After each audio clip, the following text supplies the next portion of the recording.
gabaabaa artiist Hacaaluu Hundeessaa. Artiist Hacaaluu Hundeessaa abbaa isaa obbo Hundeessaa Boonsaa fi haadha isaa aaddee guddattuu Horoo irraa bara 1986 magaalaa Amboo ganda Duwwaa 6 keessatti dhalate. Maatiin artiist Hacaaluu ijoollee 11 qabu. Dhiira 6 fi dubara 5 qabu.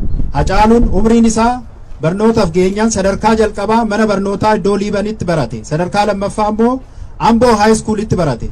Otoo barnoota irra jiruu gidiraa fi roorroon garaagaraa irra gahaa ture.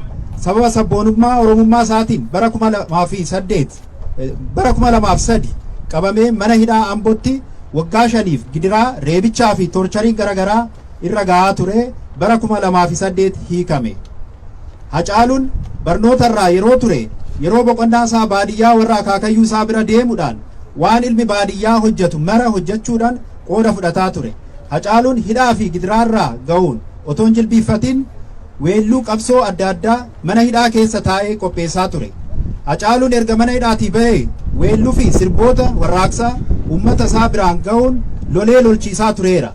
Hacaaluun bilisummaa uummata Oromootiif walabummaa Oromiyaa fiduuf jecha qooda ammana hin jedhamne nama taphataa turedha.